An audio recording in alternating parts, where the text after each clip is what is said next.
Students, आज आपकी fourth semester के लेसन फर्स्ट की जो है पहली वीडियो आज हम देखेंगे। बड़े ध्यान से अगर आप ये काम करते हैं तो मुझे नहीं लगता कि कोई आपको समस्या आने वाली है। पहले जो पाठ का हमारा नाम है वो है राष्ट्रीय चेतना का उदय एवं विकास, कि कैसे जो है राष्ट्रीय चेतना का उदय हुआ और उसका फिर विकास होता हुआ है। शुरुआत कैसे हुई, फिर विकास होता है, प्रगति होती है। तो उसमें किन किन लोगों का, किन किन परिस्थितियों का योगदान था वो सब हम पढ़ेंगे, कि कैसे कुछ संगठन थे, उन संगठनों ने योगदान दिया, चाहे वो आपका ईस्ट इंडिया एसोसिएशन हो, पूना सार्वजनिक सभा हो, मद्रास महाजन सभा हो, और कैसे जो राष्ट्रवादी बुद्धिजीवी जो लोग थे, चाहे आपके दादा भाई नारोजी हों, फिरोज शाह मेहता हों, इन सब लोगों ने, राजा राम मोहन राय हो, बाल गंगाधर तिलक हो, सुरेंद्रनाथ बनर्जी हो, इन सब लोगों ने धीरे धीरे समाज में जागृति फैलाने का काम किया। राष्ट्रीय चेतना का धीरे धीरे संचार हुआ। इस चेतना से, इन राजनीतिक संगठनों से, इन बुद्धिजीवी लोगों से सारे देश में एक अलग ही माहौल जो है बना, जिसका मुख्य उद्देश्य राष्ट्र को जगाना था, ताकि पुरानी सामाजिक जो समस्याएं हैं, कुरीतियां हैं, उनको दूर करके एक नए राष्ट्र का निर्माण किया जा सके, नई चेतना का उदय हो सके, और अंग्रेजों के उपनिवेशवाद का, अंग्रेजों की कुनीतियों का सामना किया जा सके। अंततः इन सब संस्थाओं ने जो है एक बड़ा योगदान आने वाले समय में दिया। वो था 1885 में कांग्रेस की स्थापना। इस सारे से 1885 में कांग्रेस की जो है स्थापना होती है। ये जो संगठन है धीरे धीरे आगे चलते रहते हैं, बढ़ते हैं। तो सारा जो क्रियाकलाप है राष्ट्रीय आंदोलन का, जो है संचालन जो है वो बढ़ता है। भारत एक विशेष प्रक्रिया से गुजर रहा था इस दौरान। तो इस जो प्रक्रिया थी, इसके जो कारण थे, राष्ट्रीय चेतना के जो उदय और विकास के जो कारण हैं, ये आपका एक बहुत ही इम्पोर्टेंट क्वेश्चन है। मैं असाइनमेंट भी बताऊंगा, शायद उसमें भी आपको दूं, लेकिन अभी मत करना आप। लेकिन एग्जाम में जरूर आता है ये राष्ट्रीय चेतना के उदय एवं विकास के कारण। थोड़ा बड़ा क्वेश्चन है, किताब में बड़ा दिया हुआ है, आपको उसको समराइज करना है। एक एक 1.5 पेज का एक एक पॉइंट दिया हुआ, 10 पॉइंट है तो मान लो 10 पेज हो गए, और पेपर में लिखते हो तो 20 पेज हो जाते हैं। तो ऐसा नहीं करना है, आपको बड़े धैर्य से समझ के जो मुख्य पॉइंट्स हैं उनको याद करना है, उनको समझना है। तो हम बात कर रहे थे कि कैसे विकास हुआ। 1885 में भारतीय राष्ट्रीय कांग्रेस की जो स्थापना हुई, उसने, और उससे पहले भी जो संगठन या राष्ट्रवादी लोग थे, उन सब का एक बड़ा योगदान रहा। उन सब का योगदान जो रहा, उसके साथ साथ जो हम कारण हैं, उन कारणों को भी समझेंगे। जो पहला जो कारण है आपका, वो है विदेशी प्रभुत्व के परिणाम। विदेशी प्रभुत्व के कारण, मतलब हमारे ऊपर विदेशों का जो राज था, विदेशी लोगों का जो राज था, उसके कारण से हमारे दिलो दिमाग में कुछ चीज़ें पैदा हुई। हमारे समाज के कुछ वर्ग लोग असंतुष्ट होते गए, नाराज होते गए, दुखी हुए, उनको बहुत सारी जो परेशानियां जो झेलनी पड़ी। उन सब कारणों से, उस विदेशी प्रभुत्व के कारण से जो है हमारा समाज जागृत हुआ, और उसने एक राष्ट्रीय चेतना के उदय में एक योगदान दिया। विपिन चंद्र का नाम आपने सुना होगा। विपिन चंद्र जी बहुत बड़े इतिहासकार हैं। तो वो कहते हैं कि आधुनिक भारतीय राष्ट्रवाद का उदय बुनियादी तौर पर विदेशी आधिपत्य, जो विदेशी अधिकार हमारे ऊपर था, उसको चुनौती देने के लिए, उसका चुनौती का सामना करने के लिए जो है हुआ था।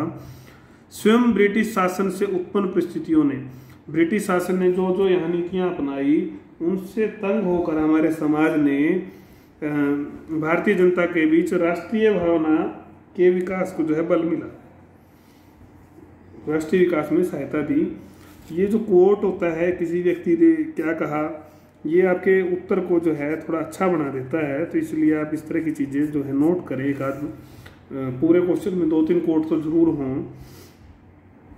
प्रारंभिक दौर के जो राष्ट्रवादी थे, अंग्रेजी प्रभुत्व के परिणामों को अच्छी तरह समझाता था, जनता के सामने सही तस्वीर रखी, साम्राज्यवाद की समीक्षा की गई, लोगों को समझाया गया कि ये जो है जहर है, ये हमारा कभी भला अंग्रेज जो है नहीं कर सकते।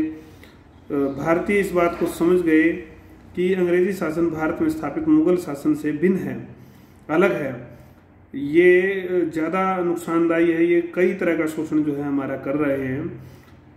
मध्यकाल में बाहर से आकर विदेशी जातियों ने भारत में अपने अपने साम्राज्यों की स्थापना की, वहाँ उन्होंने अपना घर यहीं बना लिया, यहीं रहते थे, यहीं सारा कुछ करते थे, धन भी यहीं खर्च करते थे। लेकिन अंग्रेज क्या करते थे कि सारा जो धन है वो बाहर भेजते थे, मतलब अपने देशों में भेजते थे, और उसके कारण से भारत जो है आर्थिक संसाधनों की दृष्टि से बहुत कमज़ोर होता गया और इंग्लैंड मजबूत होता गया। धीरे धीरे जो है भारत पूरी तरह से गुलाम उपनिवेश जो है एक राष्ट्र के रूप में बन गया। आपको ध्यान होगा, हमने प्लासी बक्सर सब पढ़े थे, कैसे लूट चली 1813 में, कैसे व्यापार का अधिकार इनको मिल गया। फिर धीरे धीरे इन्होंने ये लूट से जो है इंग्लैंड से कच्चा जो है इंग्लैंड अब हमारा जो कच्चा माल ले जाता था और भारत में हमारे यहाँ पर तैयार माल जो है बेचता था, ये सब बात आपको ध्यान होंगी। और इस सारे से फिर धीरे धीरे रेल डाक जो आई, उस सारे में पूंजी लगाकर इन्होंने ब्याज से अन्य अन्य तरीकों से जो भी है खूब पैसा लूटा। दूसरा जो बिंदु है इसमें आपका वो है कि आर्थिक हो, चाहे राजनीतिक हो, सांस्कृतिक हो, बौद्धिक हो, कोई भी प्रकार का जो भी हमारा सिस्टम था, उस सारे को तहस नहस करने के लिए अंग्रेजों ने कोई कसर नहीं छोड़ी।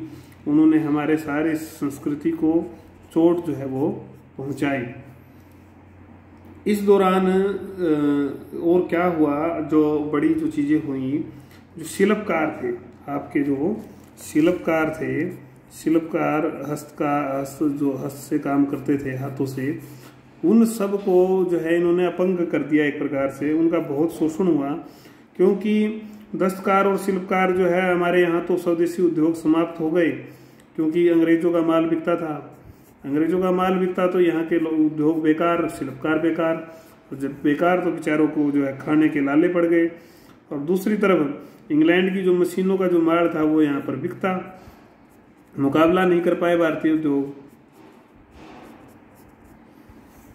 तो इस तरह से हमारे शिल्पकार और जो कर्मचारी हस्तकार हैं वो वीरान हुए, बहुत परेशान हुए। और एक किसान जो वर्ग था हमारा, वो भी एक इनकी नीतियों का शिकार हुआ, क्योंकि भू राजस्व, आपने लगान फिल्म भी देखी होगी, और भी कई फिल्मों में ऐसा चित्र मिल जाते हैं। चाहे वो स्थायी बंदोबस्त आया हो, चाहे रेतवाड़ी आया हो, चाहे महलवाड़ी आया हो, इन सब में 1/2 जो है लगभग 50% जो है आपका वो कर के रूप में ले लिया जाता था। तो किसान के पास, बेचारे के पास बचता कुछ था नहीं। कई बार अकाल पड़ जाता, वर्षा नहीं होती ढंग से, या फसलों में कोई बीमारी आ जाती, तो इस सारे में किसान की कोई सहायता नहीं की जाती थी। एक बात है ध्यान करने की, कोई सहायता नहीं दी जाती थी।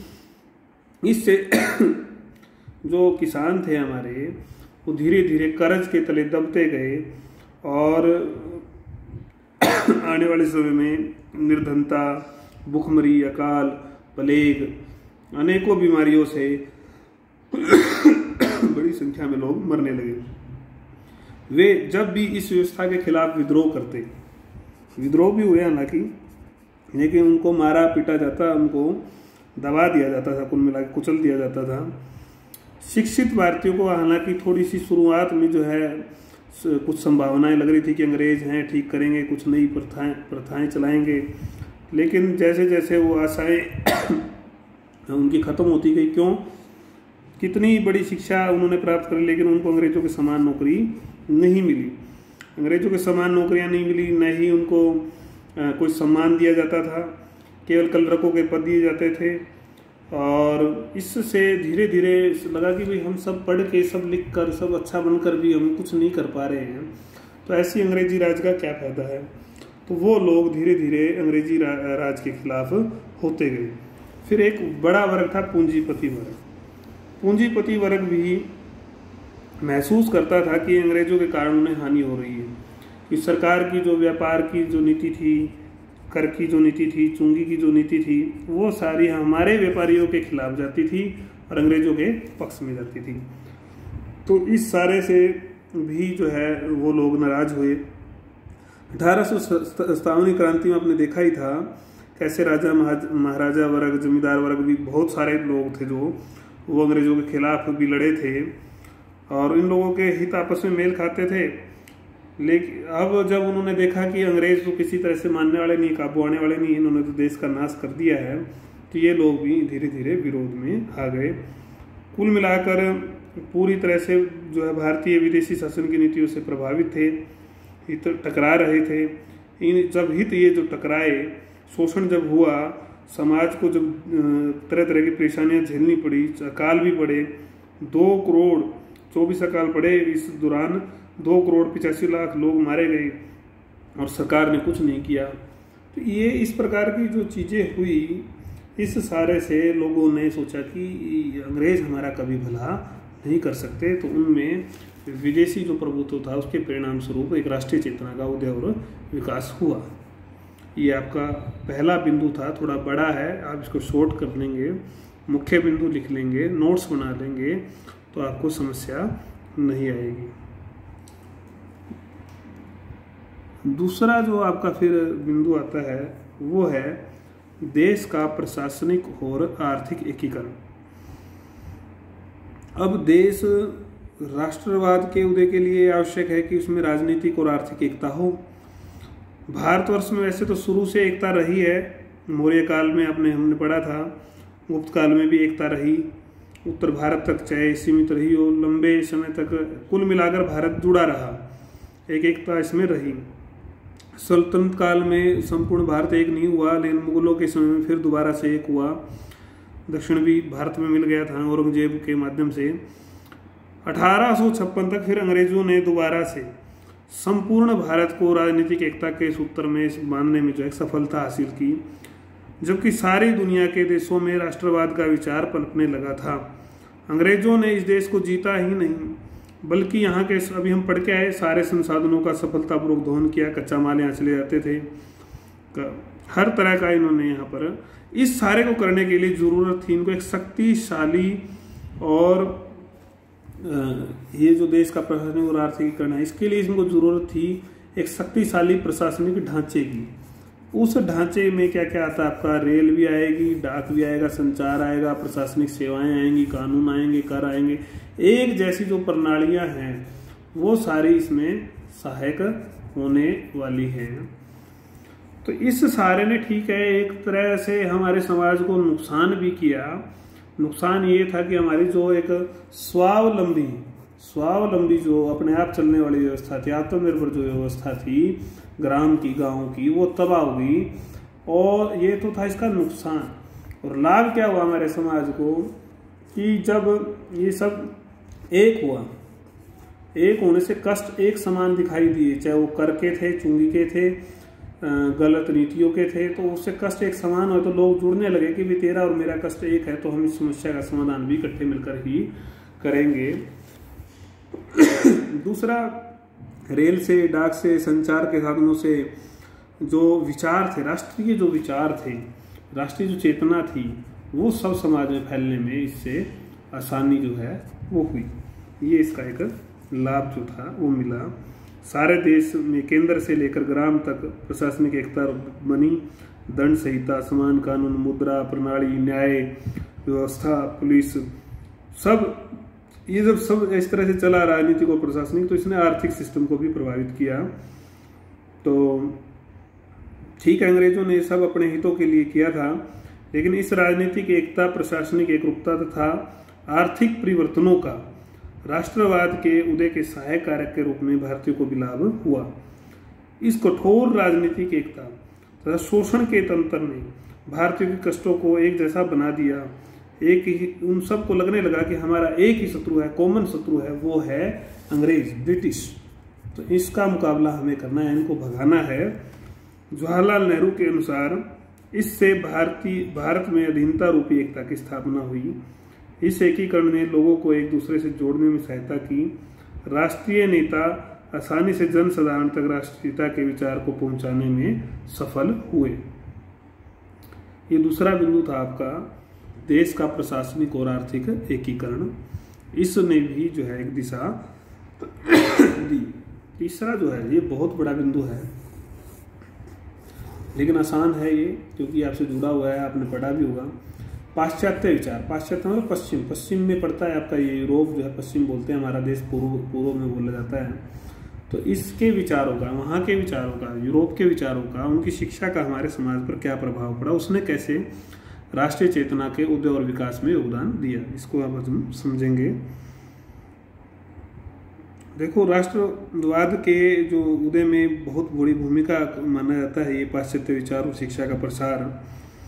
विशेष रूप से यह है इसलिए महत्वपूर्ण है कि अंग्रेज अपनी संस्कृति को, सभ्यता को श्रेष्ठ मानते थे, हमारी को वो दर्शाते भी थे, हर समय हमारे को नीचा दिखाकर दर्शाते भी थे कि हम श्रेष्ठ हैं। और इस प्रक्रिया के लिए बेंटिंग ने 1835 में अंग्रेजी शिक्षा को माध्यम भी बनाया। अंग्रेजी भाषा ही सबसे अच्छी भाषा है। फिर वुड के सुधार आए, फिर विश्वविद्यालय खोले गए 1857 में। ये सब प्रक्रियाएं चलती रही। और हमारे कुछ लोगों ने भी, राजा राम मोहन जैसे लोग थे, उन्होंने अंग्रेजी भाषा के प्रचार प्रसार में बहुत योगदान दिया। उनको लगता था कि समाज जागरूक होगा तो इस सारे से लाभ होगा। ऐसा नहीं था कि वो कोई पिट्ठू थे अंग्रेजों के, लेकिन अंग्रेजों का तो उद्देश्य केवल एक ही था, इस शिक्षा को देकर भारतीयों को नीचा दिखाना और सस्ते कलरक पैदा करना, ताकि वहाँ इंग्लैंड से जो है छोटे छोटे कामों के लिए लोग ना लेके आने पड़े, क्योंकि उनका खर्चा ज़्यादा पड़ता था। लेकिन इस सब के बावजूद, इस सारी कुनीति के बावजूद, इस सारे छद्म षड्यंत्र के बावजूद भारत में जो धीरे धीरे पाश्चात्य शिक्षा का जो प्रसार हुआ, उसमें जो हमारे लोगों ने मिशनरी, अंग्रेजी ईसाई मिशनरी ने जो योगदान दिया, तो बड़ी संख्या में लाभ हुआ। वो क्या था कि हमारे लोगों में रूसो के, लोक के, मिल्टन के, वाल्टेयर के, जो बड़े बड़े आपके शेली, बेंथम, होमर जैसे विचारक जो थे, उन सब के विचार, उन सब की जो विचारधारा थी, कवियों के विचार थे, वो धीरे धीरे हमारे लोगों में अंदर जो है समा गए। और उस समाने से क्या हुआ, जिससे लोगों में स्वतंत्रता के बारे में, समानता के बारे में, स्वशासन के बारे में, राष्ट्रवाद के बारे में एक भावना जगी कि हम भी ऐसा स्वतंत्र हो सकते हैं, समानता होनी चाहिए, हमें स्वशासन मिलना चाहिए। तो इसने एक बड़ा जो है मार्गदर्शन का जो काम है पाश्चात्य साहित्य ने किया, विचारकों ने किया। उन्होंने आधुनिक राजनीतिक चिंतन का पाठ हमारे समाज को बढ़ाया। दूसरा जो था वो है कि पाश्चात्य शिक्षा व साहित्य के अध्ययन से हमें जो अमेरिका में क्रांति हुई, अमेरिका जो स्वतंत्रता संग्राम था, फ्रांस की जो क्रांति थी, इटली और जर्मनी में जो एकीकरण का प्रोसेस चला, आयरलैंड में जो स्वतंत्रता के लिए आंदोलन चला, इस दौरान जो नेता काम कर रहे थे, गैरिबल्डी, मैजिनी और भी असंख्य नेता जो विदेशों में, जिन लोगों ने अपने अपने देश के लिए बड़ा बड़ा काम किया, वो सब लोग आदर्श बन गए, वो सारी क्रांतियां भी और वो नेता भी। तो ये आदर्श बनते गए भारतीय समाज के लिए। तो भारतीय समाज में जो लोग थे, बुद्धिजीवी लोग थे, तो उन लोगों ने जो है हाथ पैर मारने शुरू किए।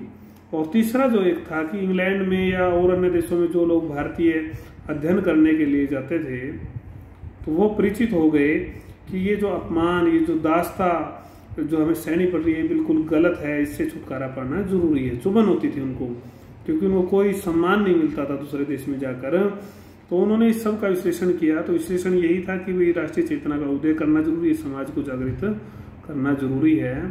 तो उस जागृति के लिए ये लोग नेतृत्व के लिए आए, और इस नेतृत्व के लिए योग्य बनाने में इन सब ऊपर जो कारण हमने पढ़े, इनका एक योगदान था। इन्होंने दिशा प्रदान किया हमारे समाज के लोगों को।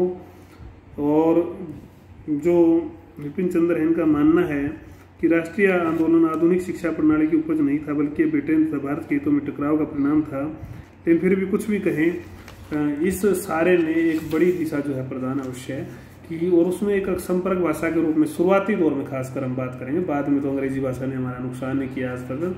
लेकिन एक बार एक पॉइंट ऑफ टाइम जो था, उसमें अंग्रेजी भाषा एक संपर्क भाषा के रूप में काम करती थी, जिससे सारे जो विचार थे, राष्ट्रीय विचार जो थे, वो सारे समाज में जाते थे। क्योंकि क्षेत्रीय भाषा भी हालांकि काम कर रही थी, लेकिन इसने एक बड़ा काम शुरुआत में किया, बाद में इसने हमारा नुकसान नहीं किया। गांधी जी ने, नौरोजी जी ने, सब ने पहचान लिया था कि ये भाषा बाद में हमारा नुकसान ही करेगी। लेकिन एक बार इस भाषा ने काम किया, तो इसमें पाश्चात्य विचार, भाषा, शिक्षा जो भी है आपका, ये बिंदु पूरा हो जाता है यहाँ पर। तो इस सारे का भी एक बड़ा योगदान रहा। ये 3 बिंदु हमने इस वीडियो में पढ़े। बिंदु आपके इसके कम से कम भी 14 जो है इस किताब में दिए हुए हैं। तो इसमें ये बिंदु हम पढ़ेंगे। कई बार ये क्वेश्चन इस तरह से ही पूछ लेता है कि क्या ये जो राष्ट्रवाद के उदय और चेतना की हम बात कर रहे हैं, क्या ये अंग्रेजों ने दिया था? देखो अंग्रेज, अब हमने जो भी बात पढ़ी, चाहे विदेशी जो में मतलब बुरा लगा वो भी अंग्रेजों के कारण से था, प्रशासनिक और आर्थिक एकीकरण किया वो भी अंग्रेजों ने किया, पाश्चात्य विचार और शिक्षा भी अंग्रेजों के कारण से आए। तो कहीं ना कहीं इनके कारण से जानबूझकर तो उन्होंने कोई राष्ट्रवाद हमारे अंदर नहीं भरा, लेकिन जाने अनजाने उनके जो क्रियाकलाप थे उस सारे के कारण से समाज में राष्ट्रवाद की भावना जगी। अब ये वीडियो मैं आपके लिए 40-50 मिनट की भी बना सकता हूँ, लेकिन मैं आपके लिए छोटी वीडियो इसलिए रखता हूँ ताकि आप जो है इस वीडियो को, ये 20 मिनट की लगभग वीडियो आज आपकी बनी है, इतनी ही मेरी कोशिश रहेगी कि 20-20 मिनट की वीडियो आपकी बने, ताकि आप इसको अच्छे से रिवाइज कर सकें। आपके पास कोई बहाना ना हो कि बहुत ज़्यादा काम है, 3 ही पॉइंट हैं, और रिवाइज करके इसके नोट्स बना सके, सुन के भी बना सकते हैं, और बुक्स ले आए हैं तो बहुत अच्छी बात है। तो मुझे यकीन है कि आप लोग काम कर रहे होंगे। मैंने कुछ बच्चों को बोला था कि अपना फीडबैक अगर वो नहीं देंगे, लिख कर मुझे एक लाइन में वो नहीं देंगे, तो उनकी अटेंडेंस में जो है नहीं लगा पाऊँगा, ना ही फिर इंटरनल असेसमेंट के जो मार्क्स लगेंगे वो उनके ढंग से लग पाएंगे। क्योंकि जिस बच्चे का इंट्रैक्शन के भी 3 नंबर होते हैं, आपको पता होगा, तो वो नंबर मैं उनको कैसे दूंगा अगर वो कुछ बता ही नहीं रहे, कुछ कर ही नहीं रहे। आपका इतना पुराना ग्रुप बनाया हुआ है, आप इसका लाभ उठाएं और पढ़ें। कोई बात अगर आपको नहीं समझ में आ रही है तो फिर मैं दोबारा कहूँगा, आप व्हाट्सएप से मुझे मैसेज जो है छोड़ सकते हैं।